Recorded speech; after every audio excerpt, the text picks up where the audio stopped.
الصلاة خير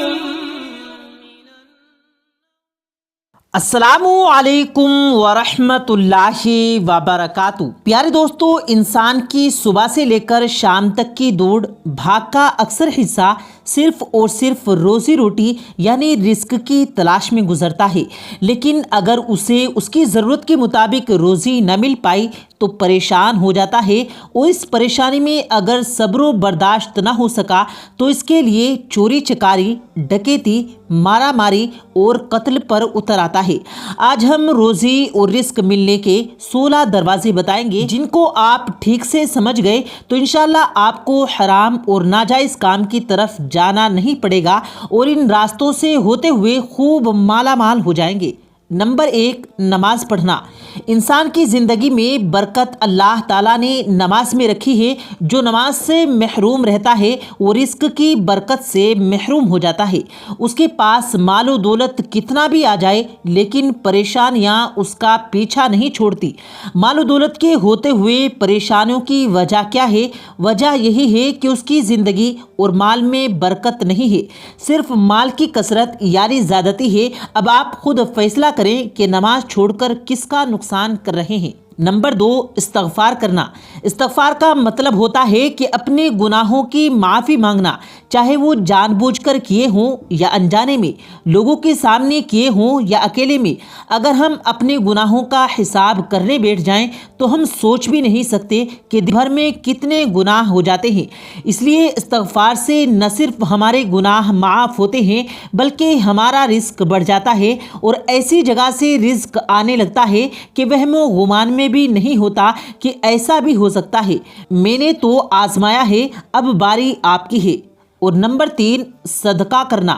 اللہ کے راستے میں اللہ ہی کے نام پر اپنی کمائی سے کسی کی ضرورت پورا کرنا۔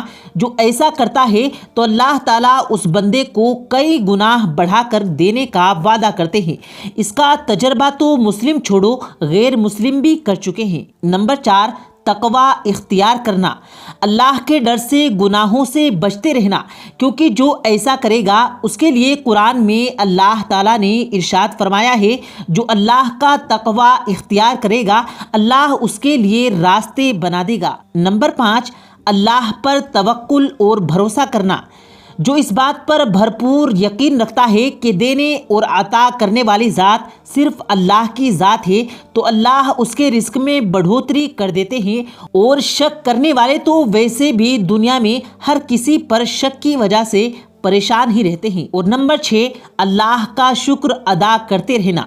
اگر آپ اللہ تعالیٰ کی دی ہوئی نعمتوں کا شکر ادا کرتے ہیں زبان سے، دل سے، عمل سے، تو اللہ تعالیٰ ان تمام نعمتوں میں اضافہ کرنے کا وعدہ کر چکے ہیں۔ اور نمبر 5، ماں باپ کی فرما برداری کرنا۔ اللہ تعالیٰ نے قرآن شریف میں کئی جگہ پر اپنے ماں باپ کا حکم ماننے کو کہا ہے اور ان کی نافرمانی پر اپنی ناراضگی جتائی ہے۔ اس لیے اگر آپ اپنے ماں باپ کی عزت اور خدمت کرتے ہیں تو اللہ تعالیٰ نہ صرف خوش ہوتے ہیں بلکہ روزی میں اضافہ کر دیتے ہیں۔ نمبر 8، ہمیشہ باوضو رہنا، یعنی جیسے ہی آپ کا وضو ٹوٹ جاتا ہے فوراً آپ وضو کر لیتے ہیں اور ہمیشہ باوضو رہتے ہیں۔ تو اس پر ہمارے نبی کریم جناب محمد رسول اللہ صلی اللہ علیہ وسلم نے رزق اور روزی میں خوب برکت کا وعدہ کیا ہے، اور صحابہ اور بزرگان دین کا اس پر عمل رہا ہے۔ اور نمبر 9، رشتہ داروں سے اچھا سلوک کرنا۔ حدیث میں صلہ رحمی یعنی رشتہ داروں کو جوڑنے پر بہت زور ڈالا گیا ہے کہ اس سے انسان کی زندگی میں برکت ہوتی ہے۔ اس لیے جو رشتہ دار تم سے رشتہ توڑے ان سے بھی اچھی طرح سے پیش آؤ اور جوڑنے کی بات کرو، توڑنے کی نہیں۔ اور نمبر 10، غریبوں کی مدد کرنا۔ کوئی غریب یا بے سہارا ہے تو مشکل میں ان کا ساتھ دینا اور ان کا غم بانٹنا، اور اگر کوئی بچہ یتیم ہے اس کے سر پر شفقت اور محبت بھرا ہاتھ رکھنا۔ اس کے علاوہ بیوہ اور بے سہارا لوگوں کی جتنی ہو سکے مدد کرنا زندگی میں برکت لاتا ہے۔ نمبر 11 سورہ واقعہ پڑھنا۔ اللہ کے نبی صلی اللہ علیہ وسلم کی حدیث کے مطابق جو شخص روزانہ سورہ واقعہ پڑھتا ہے اسے کبھی فاقہ نہیں ہو سکتا، یعنی اگر انسان اس سورہ میں پڑھتا ہے تو انشاءاللہ کبھی وہ تنگ دست نہیں رہے گا۔ نمبر 12 دعائیں مانگتے رہنا۔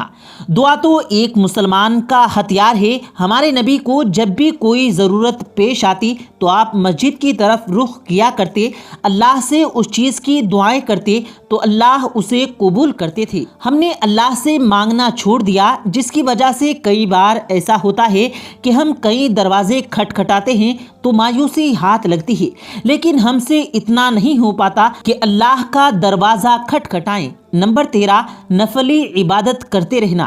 جو لوگ زیادہ سے زیادہ نفلی عبادت کرتے رہتے ہیں تو ان پر تنگ دستی کے دروازے بند ہو جاتے ہیں، کیونکہ فرض ڈیوٹی کرنے کے بعد اپنے شوق سے اللہ کی عبادت میں لگا ہے تو اللہ ایسے شخص کو محروم نہیں کرتے۔ اللہ تعالیٰ فرماتے ہیں کہ تو عبادت میں کثرت نہیں کرے گا تو میں تجھے دنیاوی کاموں میں الجھا کر رکھ دوں گا۔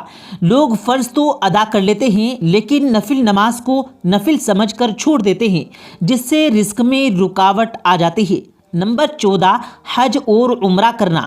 حج اور عمرہ بھی تنگ دستی کو دور کرتا ہے، کیونکہ حج اور عمرہ کرنے سے گناہوں سے انسان پاک ہو جاتا ہے اور اس پاک انسان کو اللہ تعالیٰ خوب نوازتے ہیں۔ اس لیے اگر اللہ نے آپ کو نوازا ہے تو ضرور ایسا کیجیے، ورنہ کم از کم حج اور عمرے کی خواہش ضرور رکھیے۔ اور نمبر 15 چاشت کی نماز پڑھنا۔ چاشت کی نماز نفل نماز ہے جو 10 بجے کے قریب پڑھی جاتی ہے۔ تو پیارے دوستو، یہ رزق کے کچھ راز تھے جن کو ابھی بیان کیا گیا۔ اللہ تعالی ہم سب کو ان پر عمل کر کے رزق کی نعمت حاصل کرنے کی توفیق عطا فرمائے، آمین اللہم آمین۔ پیارے دوستو، امید کرتے ہیں آپ کو آج کی ہماری یہ ویڈیو ضرور پسند آئی ہوگی۔ ویڈیو پسند آیا ہو تو ویڈیو کو دل سے لائک کریں اور زیادہ سے زیادہ لوگوں تک اس ویڈیو کو ثواب کی نیت سے شیئر کریں، اور اس ویڈیو کے بارے میں آپ کی کیا رائے ہے کمنٹ باکس میں اپنی رائے کا اظہار ضرور دیں، اور مزید اسی طرح کی روز کی ویڈیو پانے کے لیے ہمارے چینل کو ضرور سبسکرائب کریں۔ ملتے ہیں پھر ایک نئی ویڈیو کے ساتھ، تب تک کے لیے اللہ حافظ۔